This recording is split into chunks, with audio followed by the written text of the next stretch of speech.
Bem, ontem à noite, com a participação do Asaf Borba, que continua com a gente hoje, tanto no culto da manhã agora, quanto no culto da noite. E hoje pela manhã, nós vamos ouvir o Alexandre Mota. Alexandre, vem cá. O Alexandre é conhecido pelo pessoal aqui mais antigo, é o filho do nosso irmão Paulo Mota, da nossa irmã Aurora. Foi criado aqui na igreja, foi adolescente, foi jovem aqui na igreja. Paulo está sentado lá atrás, a Aurora também eu já vi vir aqui à frente. E foi seminarista da igreja, foi meu aluno lá no Seminário do Sul, da turma de 89. Foi meu aluno. E agora vocês vejam a diferença, olha a cor do cabelo dele, olha a minha. Ele vai ser avô agora em outubro, e eu não. Né? Então, há umas diferenças que são marcantes. Olha, ele veio com a Cláudia, está ali a Claudinha, também a Melissa e o Mateus, está a família toda ali reunida, são muito bem-vindos. E o Marcelo, que é o irmão mais velho, também uma alegria grande ter o Marcelão aqui com a gente. Alexandre, que Deus abençoe você, viu? E que você fale aos nossos corações.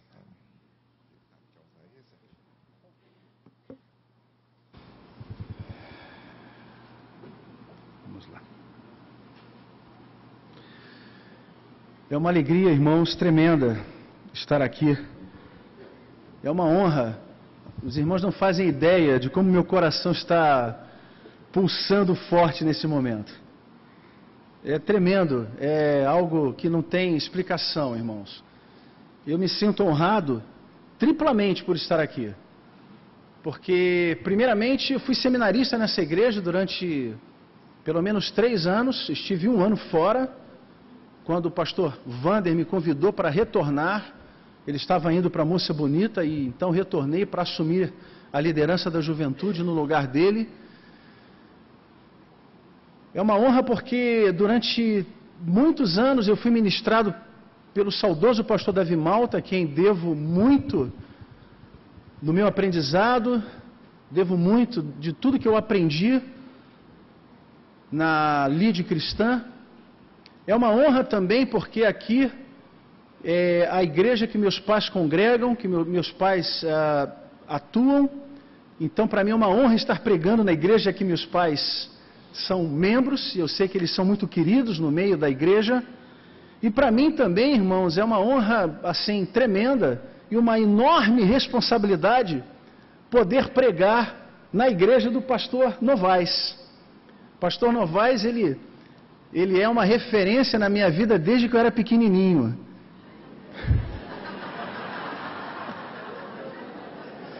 Então, irmãos, eu me lembro que eu chegava até a imitar os trejeitos do Novaes.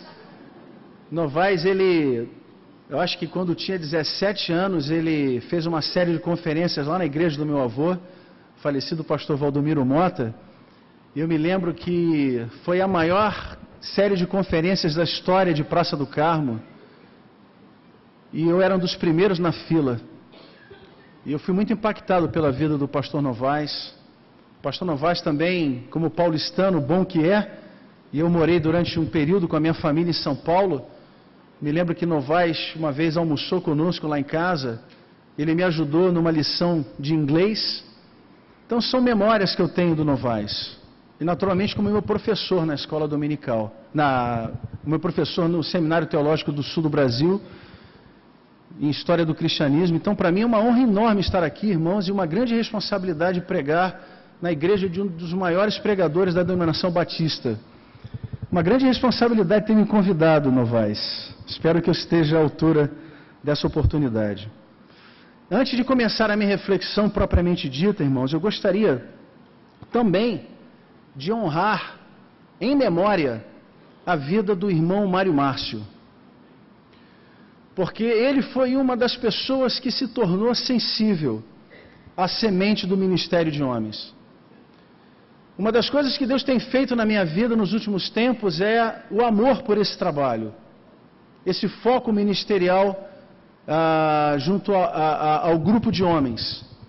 E eu estive aqui em Barão de Taquara e semeei essa semente, irmãos, e o Mário Márcio foi uma das pessoas que prontamente se colocou interessado e me reuni com ele várias e várias vezes. Então eu gostaria de, em respeito e honrando a memória desse homem de Deus, dizer que parte deste sonho que se concretiza tem as mãos do Mário Márcio.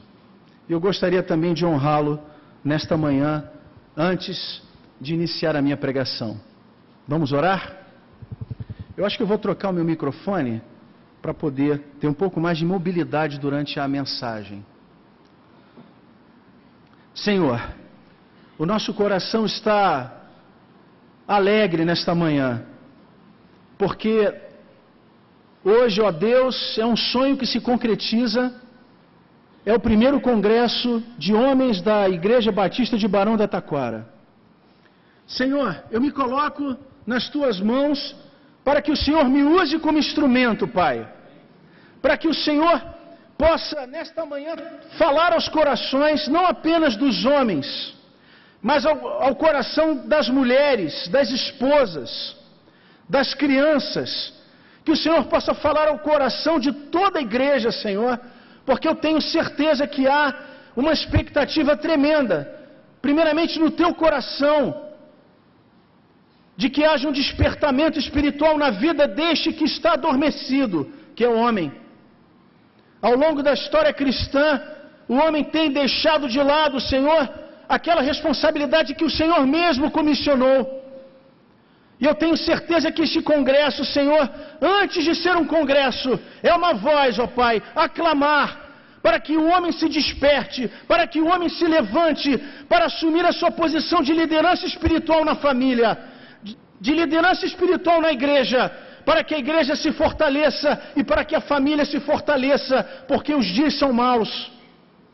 E há necessidade de que o homem se levante, Senhor.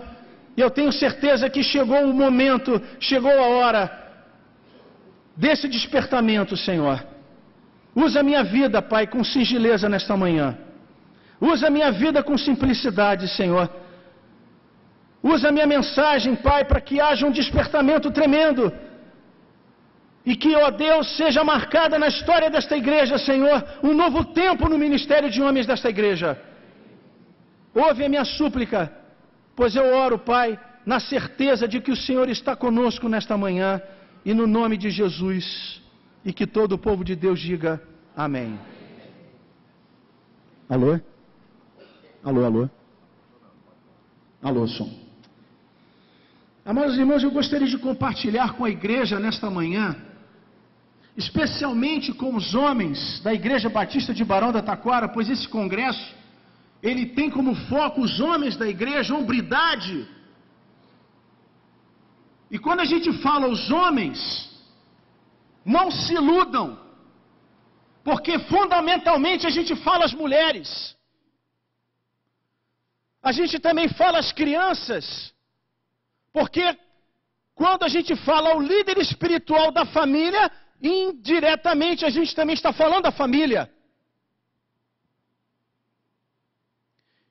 E eu gostaria de compartilhar com os irmãos nesta manhã a respeito da vida de um interessante personagem da Bíblia, que é considerado, irmãos, um ator secundário, apenas um coadjuvante na tremenda história, na magnífica história do glorioso rei Davi. Vamos focar as nossas atenções nessa manhã sobre a vida de Mefibosete. E o tema escolhido que vai nortear a nossa reflexão nos próximos minutos é o paradoxo de um homem restaurado por Deus. Eu gostaria que a igreja repetisse: o paradoxo de um homem restaurado por Deus. Agora os homens. O paradoxo de um homem restaurado por Deus. Quero convidá-los então a abrir a palavra de Deus no livro de 2 Samuel, no capítulo 9. dos versículos de número 1 ao 13.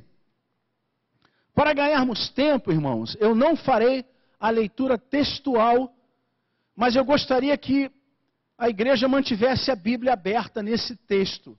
Nós estaremos pincelando alguns versículos em 2 subtítulos, em 2 pontos que estarei destacando nesta manhã. Eu gostaria então de destacar algumas verdades, para que você possa guardar no seu coração, em relação à restauração de Deus na vida de Mefibosete, e em relação à restauração que Deus pode e que Deus vai realizar pela fé na vida dos homens da Igreja Batista de Barão da Taquara. Quantos podem dizer amém? E eu gostaria então de destacar a primeira verdade nesta manhã. Estará sendo projetada na tela. Primeira verdade: Deus restaurou Mefibosete do desprezo, da angústia e do silêncio. Deus restaurou Mefibosete do desprezo e da angústia do silêncio. Você pode repetir comigo? Deus restaurou Mefibosete do desprezo e da angústia do silêncio. Versículo 3 e versículo 5 de 2 Samuel 9. Perguntou-lhe Davi: resta ainda alguém da família de Saul a quem eu possa mostrar a lealdade de Deus? Então o rei Davi mandou trazê-lo de Lodebar. Trazer Mefibosete de Lodebar. Mefibosete é descrito em 2 Samuel 9 como um aleijado dos pés. Sua história foi uma história trágica e marcada por muitas dificuldades. Mefibosete foi sinônimo completo do fracasso. Ele era neto de Saul, filho de Jonatas, e ele deveria ter sido simplesmente rei de Israel. Mas ao invés disso, irmãos, ele foi desprezado, ele foi esquecido numa terra distante chamada Lodebar, que no hebraico significa terra do silêncio, ou lugar sem comunicação. Onde nós encontramos um homem desfigurado, um homem ferido. Nós encontramos uma pessoa incapacitada, em função de um acidente que lhe ocorrera na sua infância. Abra sua Bíblia em 2 Samuel, capítulo 4, versículo 4. Eu acho que poderá ser projetado no slide. 2 Samuel, 5 capítulos antes. Depois você volta para o 9 de novo. Jonatas, filho de Saul, tinha um filho aleijado dos pés. Ele tinha 5 anos de idade quando chegou a notícia de Gisel de que Saul e Jonatas haviam morrido. E sua ama o apanhou e fugiu. Mas, na pressa, ela o deixou cair e ele ficou manco, ou aleijado. Seu nome era Mefibosete. Sua ama ou sua babá o apanhou e fugiu. Mas na pressa, irmãos, quantas coisas erradas a gente faz na pressa. Na hora do estresse, na hora da correria. Sobretudo nós homens, quando nos deixamos levar pelo estresse, pelo momento, pelo temperamento, e são exatamente nesses momentos que nós fazemos os piores estragos, sobretudo no seio da nossa família. E exatamente aconteceu na história desse homem, Mefibosete, quando aquela mulher, ao receber a notícia da morte de Saul e de Jonatas, ela desesperada pega aquela criança no colo e correndo, ela tropeça Irmãos, foi uma queda terrível. Foi uma queda de grande magnitude, porque aquela queda simplesmente foi fatal para aquele menino, pois transformou num aleijão dos pés. A Bíblia diz que ele ficou manco, foi algo imediato. Impressionante, irmãos. O que aconteceu? Ele ficou manco dos pés naquela queda. Vimos então nessa passagem de 2 Samuel 4, que um grave acidente fez com que ele perdesse o lugar de excelência que deveria ocupar como um genuíno herdeiro do reinado de Israel. Ainda menino, irmãos, ele perdera o direito ao trono. Ele era um dos herdeiros ao trono, a coroa de Saul. E ele perdeu esse direito, irmãos, sem fazer absolutamente nada. Eu pergunto à igreja nesta manhã, qual foi o pecado de Mefibosete? O que justificou a perda do direito ao trono de Israel? Sua deformação física e a sua incapacidade se constituíram na maior razão dele ter sido separado brutalmente dos seus familiares e de ter sido banido para a terra do silêncio. Irmão, se havia um lugar distante, era a cidade de Lodebar.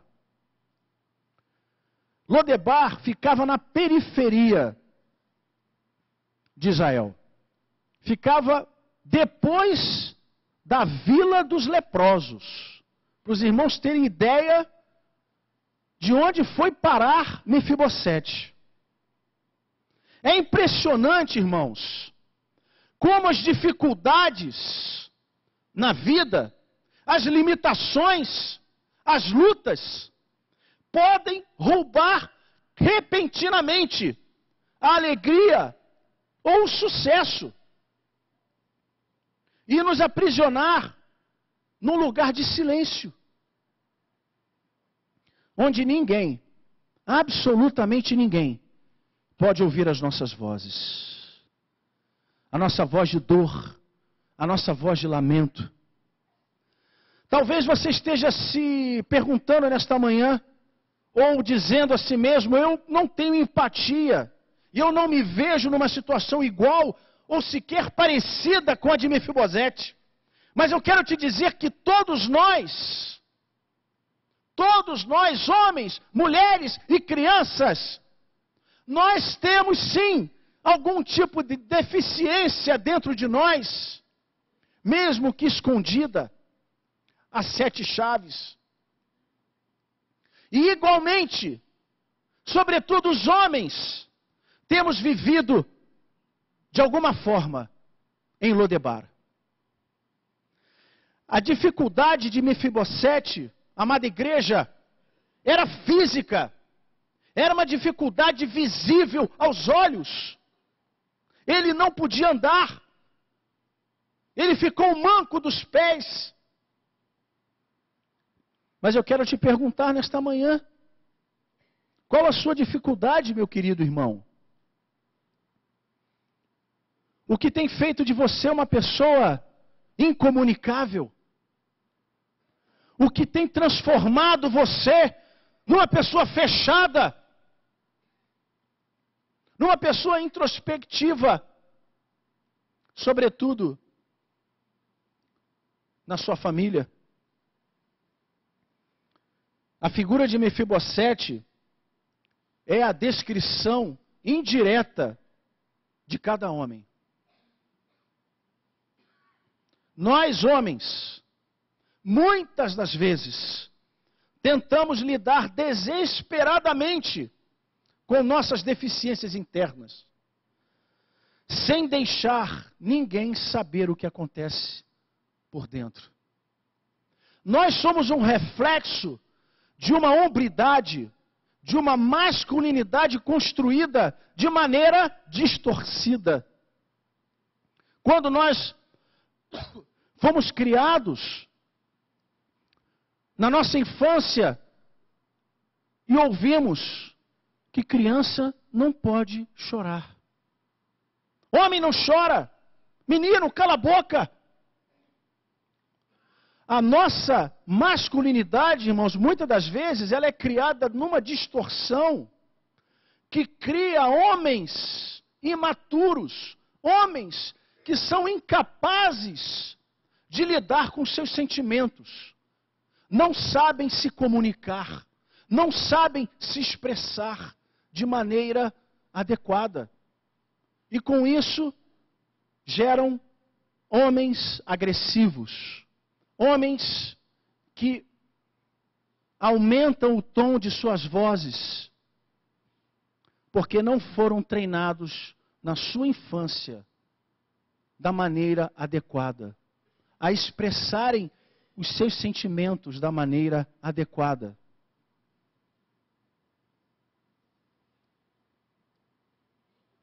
Estamos, irmãos, muitas das vezes, como Mefibosete, isolados, sozinhos e sem comunicação na terra do silêncio, fechado para os outros e, sobretudo, fechado para os nossos cônjuges e para os nossos filhos. Negamos os nossos filhos quando preferimos ficar na frente de uma televisão. Negamos as nossas esposas quando priorizamos os nossos hobbies ou mergulhamos freneticamente em nosso trabalho, trabalhando muitas das vezes 14, 16 horas por dia, a ponto de deixarmos tão somente as migalhas daquilo que resta para a nossa família. Eu não estou querendo dizer, irmãos, que nós não temos o direito de ligar uma televisão, de assistir um bom programa. Eu não estou dizendo que a gente não pode jogar um futebol no sábado de manhã. Eu não estou dizendo que a gente não deve trabalhar para trazer o melhor sustento para a nossa casa. Mas na medida que isso se torna a nossa prioridade, a gente está invertendo o principal valor do reino de Deus na vida de um homem, que é a sua família.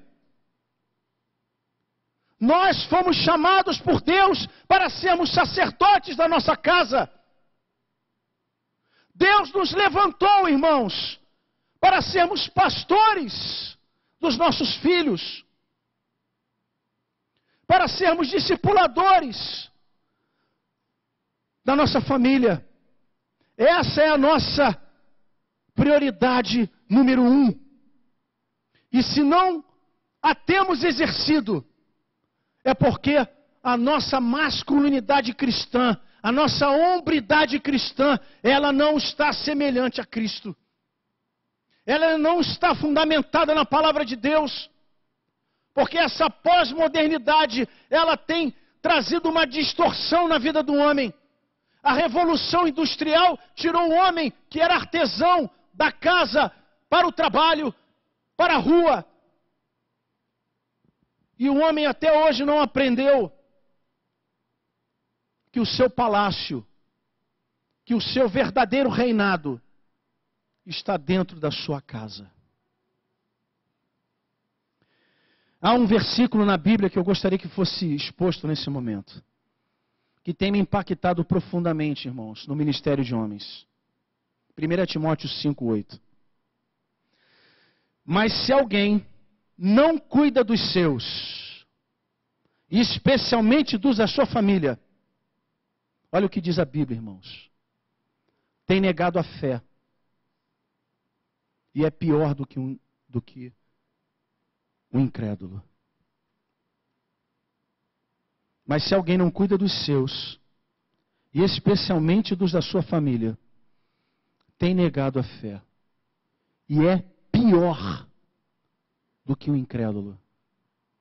Irmãos, é o apóstolo Paulo que está falando aqui. Esse versículo é para que os homens carreguem escrito nas suas Bíblias, carreguem escrito nos seus laptops, carreguem escrito no vidro dos seus carros. Esse é o versículo base para a vida de cada homem nos dias atuais. Mas eu quero dizer uma coisa nesta manhã. Hoje, Deus preparou esse congresso para mudar essa realidade. Deus está chamando você para que o tempo do desprezo e para que o tempo da angústia, do silêncio, cheguem ao fim. Quantos podem dizer amém? Quantos concordam que o tempo do desprezo, do silêncio, chegou ao fim? Digam amém. Digam aleluia. Irmãos, eu tenho uma experiência extraordinária que eu gostaria de compartilhar com os irmãos, que aconteceu aqui nesta igreja. Eu fui casado 4 anos e me divorciei e fiquei divorciado por 6 anos. Me divorciei logo no primeiro ano que me formei no seminário. Irmãos, foi um período de muita dor no meu coração, de muita frustração, de muita tristeza, de muita crise existencial, espiritual. Os irmãos não têm ideia. E eu achava que a minha vida estava simplesmente acabada. Sobretudo na obra de Deus. E teve um dia, irmãos, que eu vim para esta igreja muito triste, com meu coração muito amargurado. Poderia dizer, irmãos, quase que deprimido. E sentei na última fileira, lá atrás, os irmãos que são sentados na última fileira. Eu estava sentado nesta última fileira. E o pastor Davi Malta estava dirigindo o culto de manhã. E ele sabia da minha situação. Irmãos, naquele momento, o pastor Davi Malta foi usado por Deus em algo, talvez, para você, insignificante.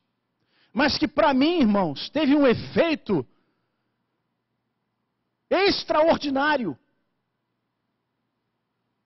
O pastor Davi Malta, na hora do ofertório, me chamou para pregar, para orar. Primeiramente, irmãos, a visão daquele homem, ele me enxergou lá atrás. O olhar dele me alcançou. Irmãos, aquilo para mim foi como uma ação de Deus, me mostrando que o meu ministério não estava no fim, que Deus era o Deus da segunda oportunidade, que Deus iria reconstruir a minha vida, que a falência do meu casamento, e eu não vou entrar em detalhes, irmãos, se por conta de traição, eu não vou entrar em detalhes porque isso só interessa a mim e a Deus, mas o fato é, irmãos, que Deus naquele momento, por aquela singeleza de atitude do pastor Davi Malta, aquela atitude dele, irmãos, foi um indicativo claro de que Deus estava dizendo para mim: meu filho, eu estou pronto para te restaurar. Um casamento destruído não é o fim da tua vida. Talvez algumas pessoas estejam passando algo semelhante, vivendo uma perda, vivendo algo que tenha sido destruído, talvez até um relacionamento conjugal. Eu quero te dizer que não é plano de Deus que o seu casamento chegue ao fim. Mas caso isso tenha acontecido, eu quero te dizer que se você se arrepender, e se Deus, conhecendo o teu coração, souber do que vai dentro de você, Ele está pronto para te restaurar para uma segunda oportunidade nesta manhã. Pois assim aconteceu comigo, irmãos. Eu estou casado há 17 anos, tenho uma esposa maravilhosa, tenho 2 filhos maravilhosos. Deus restaurou a minha vida, a glória da segunda casa maior do que a glória da primeira. E assim é o nosso Deus. Deus é o Deus da misericórdia. Deus é o Deus do consolo e da restauração. Como restaurou Mefibosete, Deus está pronto para restaurar a sua vida nesta manhã.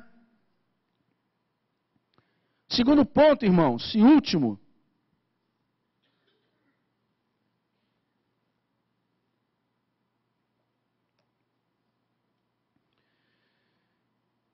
Deus restaurou a Mefibosete, sua posição, seus bens e sua dignidade. Repita comigo. Deus restaurou a Mefibosete, sua posição, seus bens e sua dignidade. 2 Samuel, dos versículos 7 a 10. Disse-lhe Davi: pois é certo que eu tratarei com bondade, por causa de minha amizade com Jonatas, seu pai. Vou devolver-lhe todas as terras que pertenciam ao seu avô Saul, e você comerá sempre à minha mesa. Mefibosete prostrou-se e disse: quem é teu servo, para que te preocupes com um cão morto como eu? Então o rei convocou Ziba e disse-lhe: devolvi ao neto de Saul, seu senhor, tudo o que pertencia a ele e à família dele. Você, seus filhos e seus servos cultivarão a terra para ele. Você trará a colheita, para que haja provisões na casa do neto do seu senhor. Mas Mefibosete comerá sempre à minha mesa. Aleluia, irmãos. Lemos nesse texto, especificamente no versículo 7, irmãos, que Davi, movido por grande compaixão e por uma amizade que ele tinha extraordinária com Jonatas, ele resolve então restituir a Mefibosete tudo o que ele perdera. Mas embora, irmãos, Mefibosete tenha sido chamado para sentar-se à mesa do rei, ele tinha um problema. Ele não poderia fazer isso sozinho. Alguém precisaria levá-lo literalmente à presença do rei. Irmãos, a questão aqui é que, igualmente a Mefibosete, nós homens também fomos chamados para sentarmos à mesa do rei. Mas não conseguimos, irmãos, não temos conseguido cumprir com esse chamado, porque estamos distraídos, estamos ocupados, temos priorizado tantas outras coisas, estamos machucados, que não conseguimos, igualmente a Mefibosete, chegar à mesa do rei. Ouvimos a voz de Deus a nos chamar, mas não conseguimos nos levantar. Nos consideramos incapazes, indignos de sentarmos à mesa do rei. Veja no versículo 8, quando Mefibosete diz: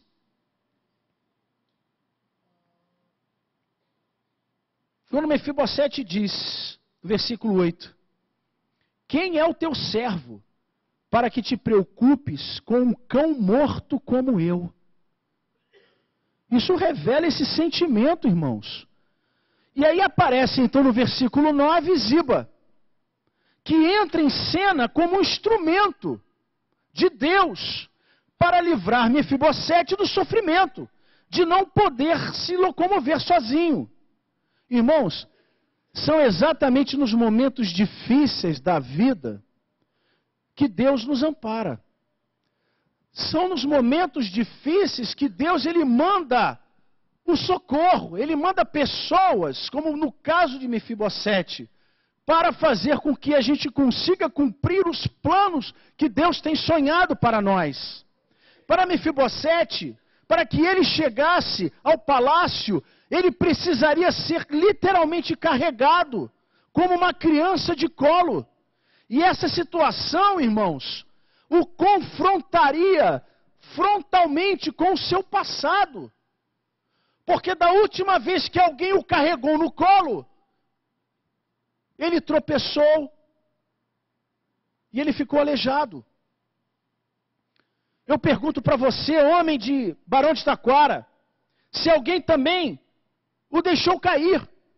Talvez você tenha marcas de quedas na sua vida, de tropeços. Talvez você tenha marcas de traições na sua infância, na sua adolescência, ou mesmo na sua fase adulta. Situações que têm abalado a sua autoestima, que têm abalado as suas emoções, que têm feito com que você não tenha coragem de caminhar com a sua cabeça erguida. A Bíblia nos diz, irmãos, que contra todo esse pano de fundo, de sonhos abortados na vida de Mefibosete, o rei Davi mandou chamá-lo, para que ele fosse carregado de Lodebar, da terra do silêncio, para Jerusalém, que significa possessão de paz. Eu quero dizer nesta manhã, que Deus quer fazer o mesmo com os homens desta igreja. Deus quer tirá-lo de Lodebar e quer te levá-lo à possessão de paz. Nossas deficiências, quaisquer que sejam elas, muitas das vezes nos impedem de alcançar todo o nosso potencial. O motivo de muitos homens se encontrarem derrotados, irmãos, em Lodebar, ao invés de estarem num palácio, é que perdemos, de alguma forma, a visão do lugar que Deus tem preparado para nós. Irmãos, eu tive uma experiência tremenda quando morei em 1995 nos Estados Unidos. Eu fui para lá para aprender o inglês. Quando da minha separação, quando do meu divórcio, eu acabei não indo para São Paulo. Eu trabalhava numa multinacional, na indústria farmacêutica. A minha ex-mulher, na época, não queria ir para São Paulo e a empresa estava indo para São Paulo. E a única solução foi a demissão. E foi exatamente naquele momento que eu experimentei a demissão e o divórcio. Então, os irmãos imaginam a minha situação. Desempregado e com o meu casamento destruído. Participei de 2 processos seletivos. E nos 2 processos seletivos, eu fui entrevistado em inglês e não falava inglês. Aquilo mexeu comigo. E eu falei, bom, minha única alternativa é ir para os Estados Unidos aprender o inglês. E assim fiz. Vendi meu carro, peguei meu fundo de garantia e fui para os Estados Unidos. Fui para lá achando que eu ia apenas aprender o inglês. E lá Deus fez uma restauração completa na minha vida. Uma restauração espiritual. Lá eu encontrei uma igreja.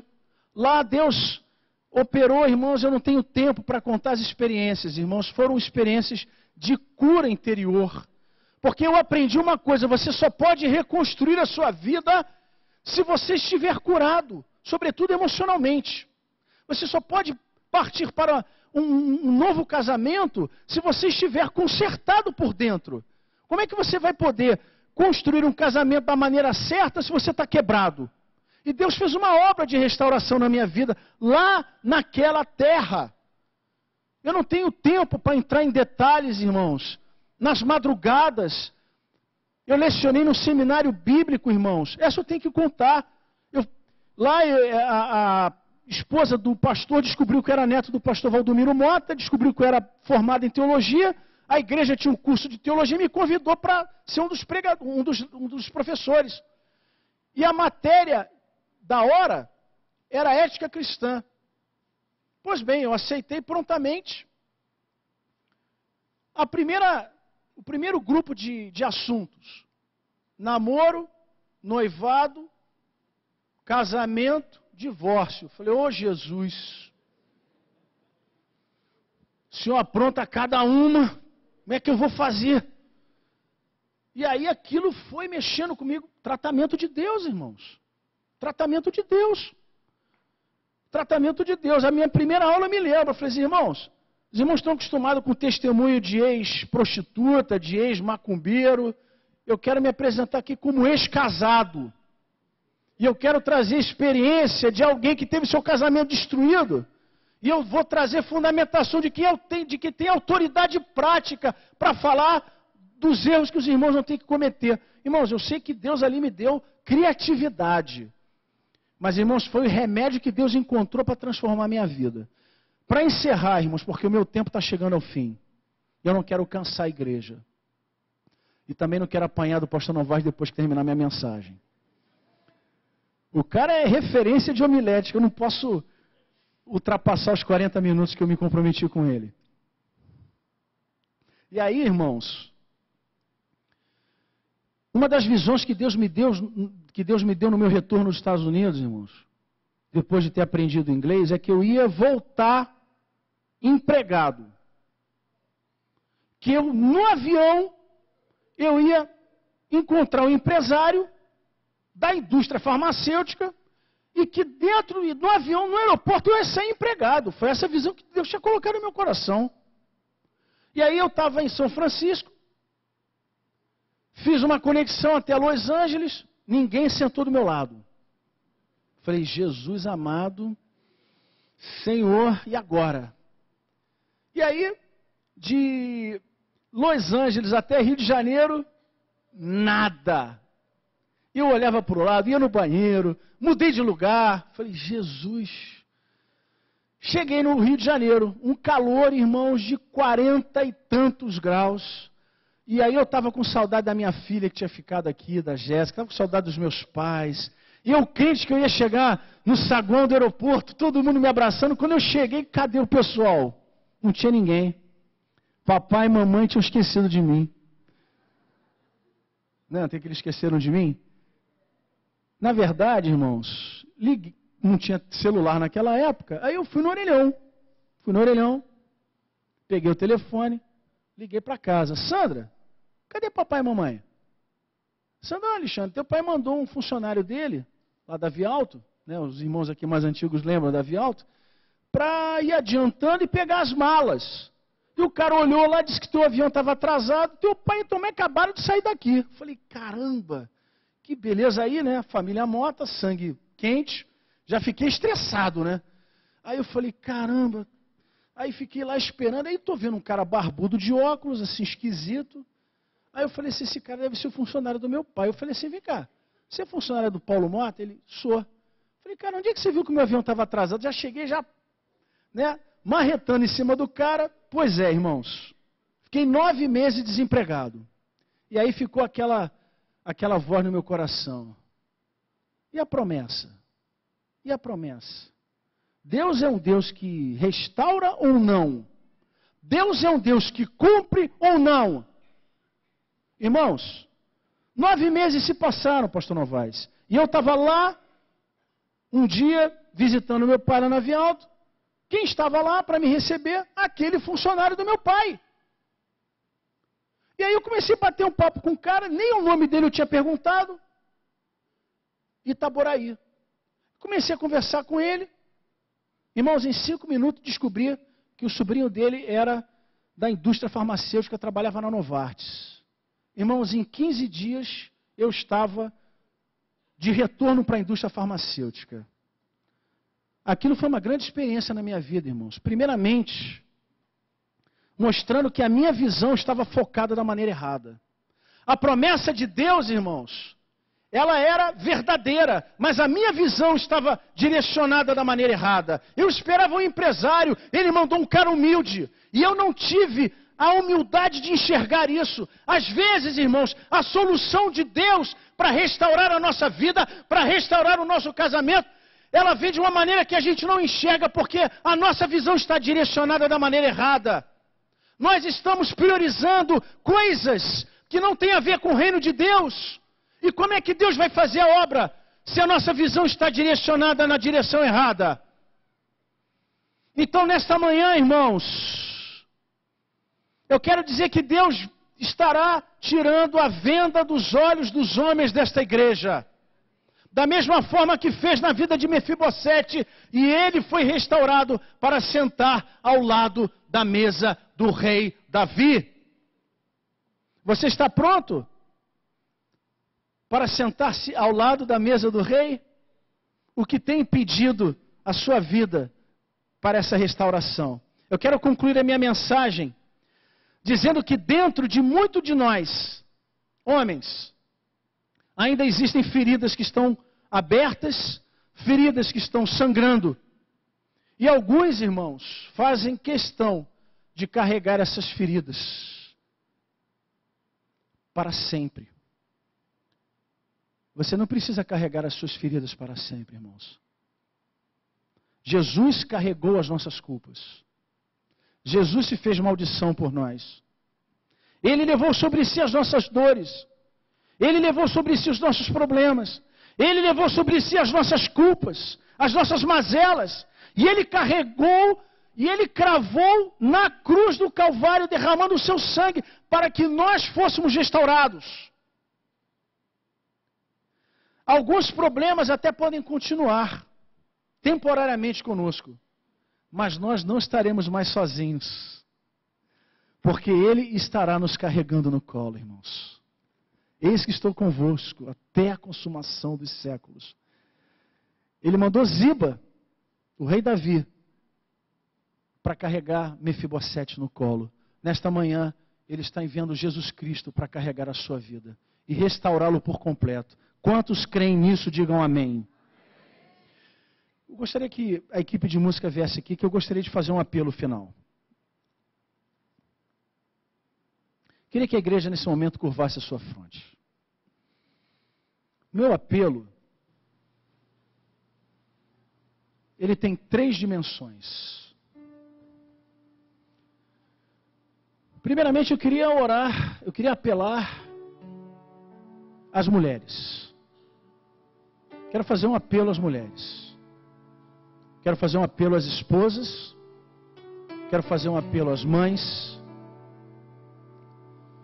que sonham em ver os seus maridos restaurados. Em ver os seus maridos assumindo a posição de liderança espiritual nas suas casas.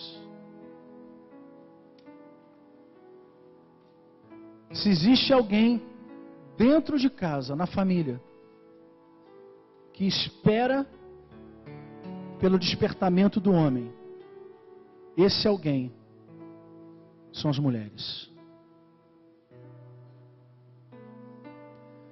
Se você sente, esposa, mãe, se você sente no seu coração o desejo de colocar o seu marido no altar do Senhor nesta manhã, singelamente, eu quero te pedir que você fique de pé nesse momento. Seu marido talvez não esteja na igreja, talvez ele esteja afastado, talvez ele esteja desempregado, talvez ele esteja passando por problemas graves, emocionais, talvez o seu casamento esteja destruído, mas o Espírito Santo está dizendo que há esperança para o seu marido. Não tenha vergonha por ele. Não tenha vergonha por você. Fique de pé. Meu segundo apelo. Eu quero orar, eu quero apelar às crianças, aos filhos. Vocês, filhos que sonham em verem seus pais, seus discipuladores, em verem seus pais como referência para as suas vidas.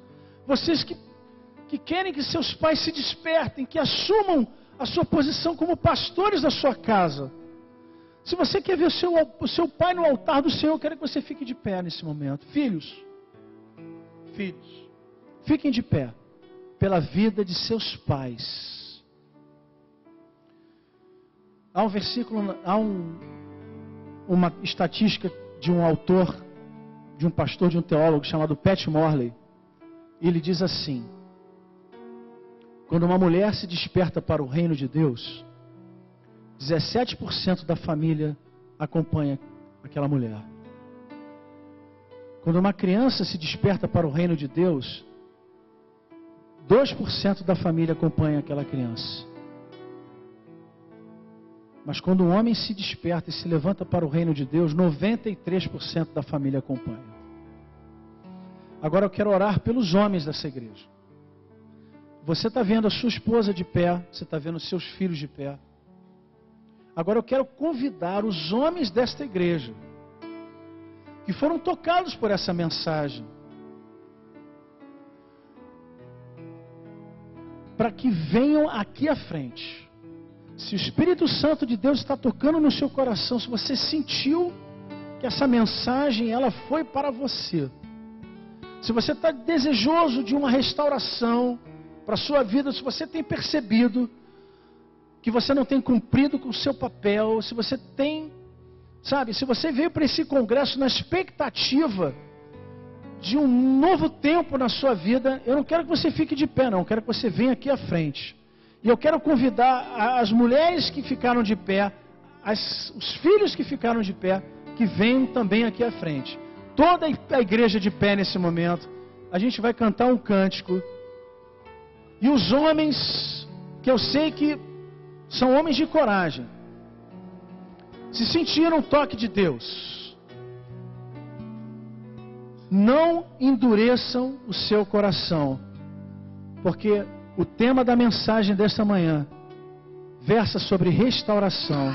E Deus está desejoso de restaurar as famílias da nossa igreja, da Igreja Batista de Barão de Taquara, a começar dos homens que estarão se posicionando, que estarão assumindo a sua posição de sacerdote, a sua posição de restituição e de restauração na casa do Senhor. Pode vir à frente. Meus filhos estão vindo à frente. Glória a Deus por isso. Deus quer resgatar.